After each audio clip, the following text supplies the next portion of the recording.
Now, if you want to be a part of these Cowboys mailbags in the future, even if it is just June and not the most entertaining time of the year, still got live shows for you. Hit that sub button. YouTube.com/@CowboysTV. Free Cowboys videos multiple times per day when you're subbed. From Blazing Daily, $20 super chat. Thank you, my friend. I think Dallas just loves BSing around because why do we still wait? Not going to feel bad for them. They did it to themselves. Same thing will happen to Parsons, and he just may demand for a trade to not deal. I don't think Michael wants to be in Dallas. Remember, he grew up a Cowboys fan. Don't let Eagles fans tell you otherwise, by the way. This is a team that doesn't want to set the market, and they've made that comment public most. They don't believe they should have to be market setters. But the problem is that's not how it works when you haven't won a title in almost 30 years. There is no discount for, we're running a great team. No, you're not. You're running a good team, but not a great team. Or you're re-signing with a good team, but not a great team. Yeah, there are some, sponsorship benefits, but everyone can generate that to an extent. So this team doesn't want to pay market rate, and then they will let the deadlines make deals, and that almost always means they are on the back end of those contract negotiations. When players take less than top of the market, those deals get done early. Jalen Smith, Trevon Diggs, Lyle Collins, Terrence Steele. When players ask for big money deals, Dak Prescott, Tank Lawrence, you're looking at now with CeeDee Lamb. You watch Zach Martin hold out once and almost second time previously. Those players have to kind of wait a little bit, and the Cowboys end up paying more than maybe they would have had to if they were more proactive with it. It's just how they operate, and it annoys me. Blazin says, I don't think Parsons will be a great leader. He may not be, and that's okay. Not everybody is a great leader. Sometimes you've already hit the lottery when it comes to being a superstar athlete. You don't always hit the lottery when it comes to some of that leadership stuff, and that's fine. Not every player is going to be an elite leader. That is okay. And as long as you're a great football player, NFL teams, and you're not getting in trouble off field, NFL teams will make that work. But it does bother me a little bit when Parsons makes public comments that, hey, I want to change the culture. I'm the leader. Great. Make that happen. Then you don't go to OTAs. Like, I don't think those two are connected. Doesn't mean he can't still be a good leader. I just don't think that was the right step in that direction. From Tony, if the Cowboys aren't going to pay Lamb and Micah, should they trade him? First off, I would simply pay them. And now simply is kind of underselling it, but you guys know what I mean. Yes, I would pay them. But if you're like, it's just going to be too expensive, we're cash poor, salary cap pie, blah, blah, blah, whatever, then yeah, you actually should trade them.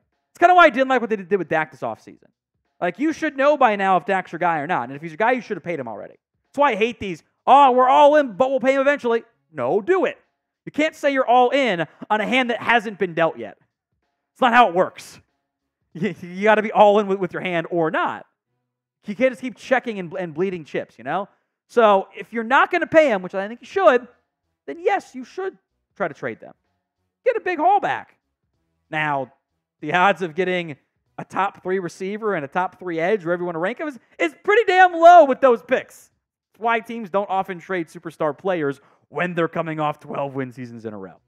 Now, in the hypothetical in which you could only pay one, who would it be? Curious how these votes come in. I think I'd lean Lamb. 88 for Lamb, 11 for Micah Parsons. It's the pinned comment on today's show. Vincent, I'm not so sure about Lamb, and his route running tends to float on a lot of routes. I thought he was pretty good last year. I've seen growth every season. Even last year, you saw him do less stuff in the slot. And, my mindset is, hey, if you ran for, 1,000 or caught 1,700 yards and on not elite route running, well, you're probably going to get better at it. So I'm not too worried about Lamb. I've seen him get better every season. I think he's your young receiving core of Jefferson, Chase, and Lamb. Like, that's my mindset. Eli Aaron says, rest in peace, Larry Allen. Absolutely. If you did not hear, we're filming this on our Monday live show, but Larry Allen passing away unexpectedly while vacationing with his family in Mexico on Sunday. Very just heartbreaking news there for the Cowboys. From Tyler, Besides gaining weight, I think Mazi needs to get off the line faster. Is it crazy you should learn from D-Law and Micah since they both can come off the line fast? Yes. Mazi has the athletic ability to have burst. We've seen the explosive numbers. It is there. Now, why he is slow off the ball, you can go watch some of those Michigan defensive linemen from this year. Chris Jenkins, also an athletic freak. He's a little slow off the ball too. I think that was kind of how it was taught. It wasn't a react and read. It was a read and react front, which that's not how it's taught from Dan Quinn. Now, you can even go back to listen to what Mike Zimmer was saying. They were changing the stances for some of these defensive linemen because they're asking them to set up different ways and do different things. So, yeah, add weight, which isn't going to impact the athletic ability because he was already a great athlete, a gifted athlete at a heavier size, and then fire off that ball faster. Now, I'll say this part too. Zim might not ask his big nose guard to do that as much. It's probably okay as long as he's not losing the leverage battle, as long as he's still getting in good position to anchor and double team as opposed to, penetrate, which my theory has been, Mazi kind of lost some weight. He knew he wasn't playing as great as he wanted to, wasn't performing the way he wanted to. It was a penetrating scheme. He wanted to get faster in the backfield, so he cut some weight to do it, and Cowboys kind of lost sight of it along the way a bit. From Max, what's the future look like for DeMarcus Lawrence? Good question. Last year of his contract, not so sure he'll be back next year. Kind of think this might. Now, maybe it depends on what the contracts look like out there in the open market, but I think there's a real chance Tank Lawrence is not back in Dallas next year. They didn't restructure the deal again. They've kind of set it up to be, okay, this is possible last year or not. Possibility.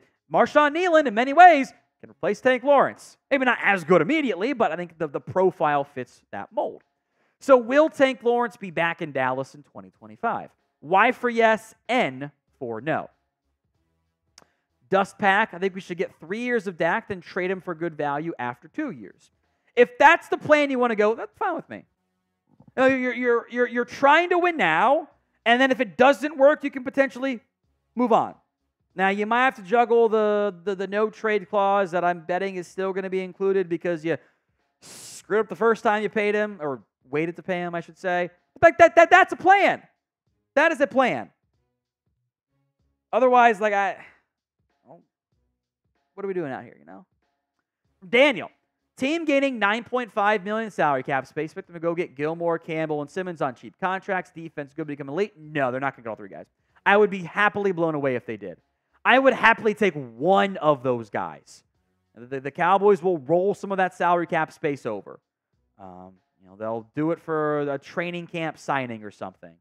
But I don't know if those guys, want cheap contracts, even if it is June and we're almost training camp. Like, sometimes those guys try to hold out for $5 or $6 or $7 million anyway. So I would love to. My expectations are that the Cowboys aren't going to do that. You can get the rookie jersey of Tyler Guyton. Go to chatsports.com/Guyton. Link will be in the comment section and the description of today's show. That's chatsports.com/Guyton. A clickable link will be available over there in that kind of other corner of today's show. Brokaw, Turpin in a third for Rashid Shaheed. Who says no? I say no. I do like Rashid Shaheed. That is the Saints receiver, by the way. I think he offers some athletic ability, offers big play stuff at times. I think a third in and of itself for him is probably getting a little bit steep. And he does offer some good kick return, punt return value as well. But I think Turpin and a third is probably pushing it just a little bit for what I think is the proper value. It's a good football player. I would have interest in him. But I don't know if a third for a guy that might walk in free agency a year or two later is proper value. But he's a good football player. Maybe not a household name, but a good name to at least bring up there. Brokaw. From Pizza Time, how much will the Cowboys pay Lamb? I think it was Sack77 on the live show mentioned like $34 to $36 million. Probably somewhere in that range. It's either a little bit more than A.J. Brown and a little bit less than Justin Jefferson, or it's a little bit more than Justin Jefferson.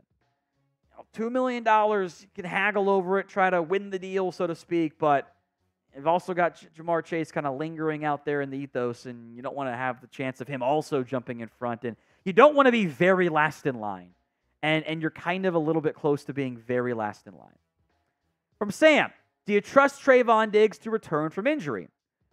I'm going to go with yes, but I think this is something that we will spend more time on in training camp. And then this goes for Overshown too. Unfortunately, the Cowboys have had some bad luck with their last two notable ACL tears, right? Terrence Steele last year comes back insanely fast to play. The return to performance was not there. Michael Gallup has never returned to performance after that ACL injury. Now, I'm hopeful Steele's better. I also expect there to be some ups and downs with Diggs early on. ACL tears are not a guarantee. I think the Cowboys are due for some better luck this year on that front. But it is something we'll have to pay attention to. I think he should get some breathers in camp as well and focus on not getting him back, for July, but make sure he's fully 100% as possible for September. What's your confidence level in Trevon Diggs' return? Scale it for me from 1 to 10 in the comments section. Tyler, who is at fault for delayed contract extensions? Both sides want to get paid quicker, but teams know they can save money by paying sooner, while players know they can get more if they wait. So it's never quite black and white. Sometimes it is the players, sometimes it is the teams, sometimes it's a mix of both. I think specifically for Dallas, we've seen this exact story play out many times. They have a tendency, when it comes to the top of the market guys, to not pay immediately. And when ownership comes out and says, if you don't like how we're moving, that's on us. We want to see some more leaves fall. I'm not ready. I honestly don't know how you can say, it's the player and agent who want to wait. Player and agent want to get paid. They're fine to wait if they have to within reason. Sometimes you see trade demands try to generate some movement there. They're trying to get paid by this team. They'll wait if they have to, an extra month or two to let Jefferson get paid. But when ownership comes out and says, we want to see some more leaves fall, we're not ready to make a deal, clearly an admission that they were not doing it. Same franchise, by the way, it said this offseason, why didn't you make any moves in free agency? Well, we let players and agents call us. Okay, you're being passive. This is what passiveness gets you in the end. Brian, hey, Coach Tom, how did the flag football game go last week? We won. It was a blowout. The other team had a doubleheader before us. I think they were kind of tired. Obviously, you guys can look at me and know I should not be that team's number. Frankly, I'm our number one player, I'm our quarterback right now. That was an easy game. It was over at halftime. I basically sat the second half, pretty much. Caught the opening 2-point try, and then I was like, okay, cool. I'll play more defense than what I normally do. 3 pass breakups. I should have had 2 interceptions. This is a mediocre flag football league. Like, we're out there playing on the outfield grass, basically. It's not even. So I broke up a 2-point try that I could have brought back for 2 points. And I would have had a sick one-handed catch, but our safety broke it up in front of me, which is fine because, to make the play on the ball, it's okay, but I absolutely would have caught it. So, and then tried to jump another route that I allowed my only catch on. But we were up by 3 scores, so I was just going to be super aggressive. Appreciate that, Brian. If you have any actual Cowboys questions we did not get to, hit me up on Twitter at WhatGoingDowney. My DMs are open. Please get the in-bio bots flooded out of my DMs because they keep popping up somehow.